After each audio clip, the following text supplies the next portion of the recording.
old. I mean, she was like my shadow. She was my best friend, like my first child essentially. And towards the end, I kept her alive too long. She was ready to go, and I was fighting to keep her here. And we went on this road trip, and I kind of knew it was the end.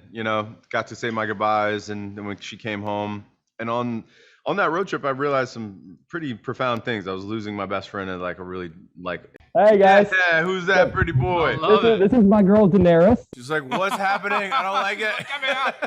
Oh yeah. Guys, I got to show you before we start the interview because she did not care less about any of this stuff, but she sat there and watched the entire movie. That's Oh man. Oh wow. Oh, that's cool. I always find it really interesting. Some dogs really pay attention to like movie or TV. Daenerys is her name? Yeah, Daenerys. It's from Game of Thrones. Yeah, I was about to say. I was like, Danny, do you call her Danny? Yeah. Are you Jon Snow or are you the dragon? I can't tell. I'm going to go with the dragon on that because she bosses me around. To her. Yeah, I mean, it came at a time in my life that I really didn't want to lose my best friend. I mean, you never really do, but it was a specific moment, and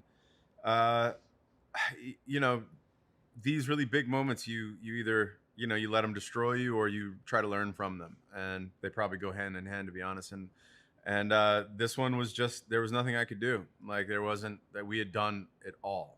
We had tried every single thing we could possibly think of, and I just had to accept and completely surrender to whatever this was going to be. And that was a lesson.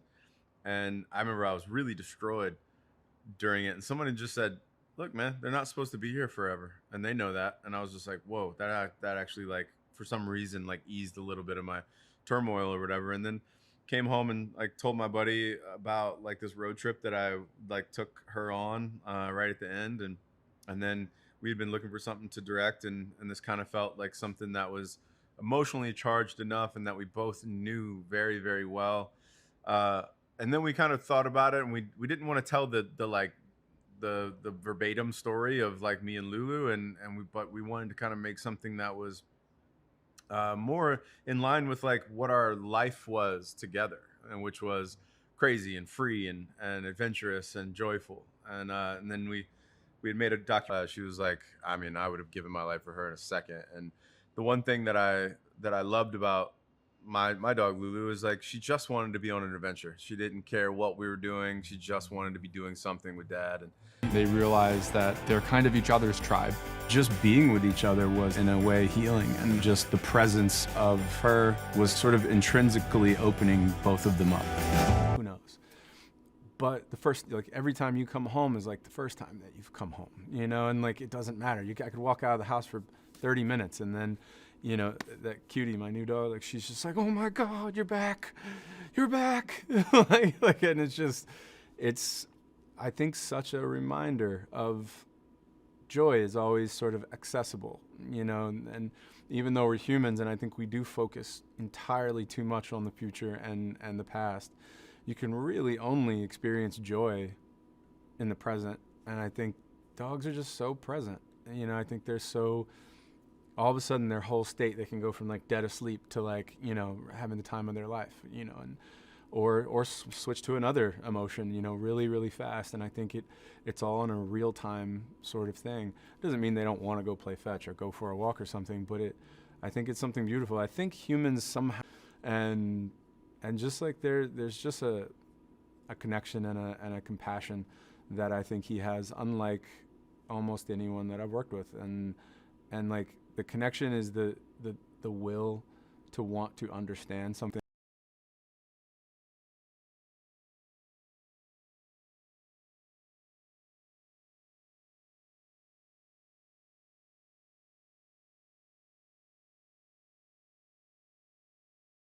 Fun into, and I mean, more than fun. Yeah, most lies. Yeah. But Hollywood fun. I mean, lies. Whatever. But yeah, I mean, more than anything, we were like wanting to communicate a feeling. Like, the road movies are movies that made us want to make movies and be in this business. Especially like the great old 70s road movies, like The Last Detail, kind of unbridled, wild main characters, and who just get themselves into all sorts of crazy situations, but then also find themselves embarking on new territory emotionally, psychologically, like out in the world. So they have to have a heart too. So we wanted to have a mixture of all the things that we loved about those movies, you know, in this one. You know, we haven't talked about road trip stories, and weirdly, like we talked about so much when we were writing it, was Rain Man. Like I'm being loving, I guess I do. I'm like, yeah, I love you so much. I definitely do the baby talk, I'm sure. It's lovely to talk to you about Dog. I swear, Lulu's eyes got me straight away. Oh, I know. She's got really, they're almost human-like. They're like, it's really wild. She's such a pretty dog. She's gorgeous. I imagine no scene partner compares to Lulu, but I'm interested to know, what does acting alongside a dog give you that a human acting partner can't?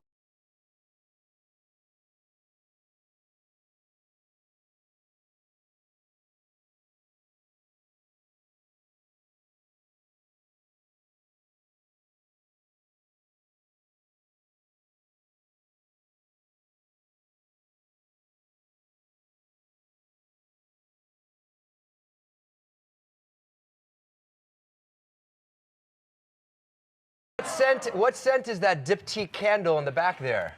You know,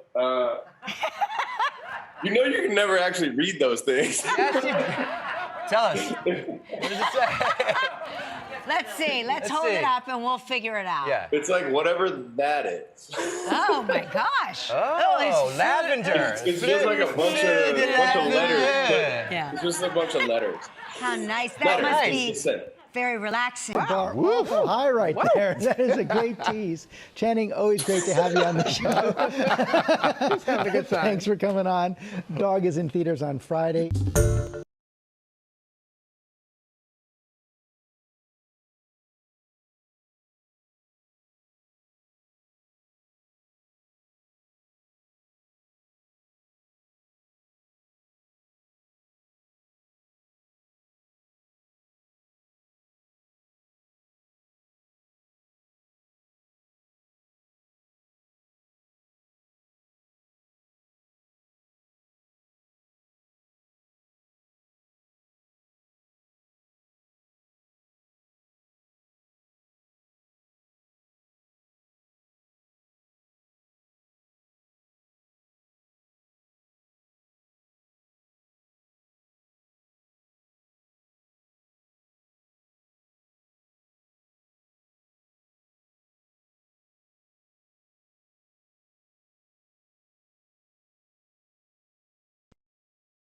You're a juvie. You miss. Oh, yes. Yes. Oh. New rules. Yes, you're twice as big. Twice as big in 1 week. Dude, they were like, I had to buy this collar. Yeah.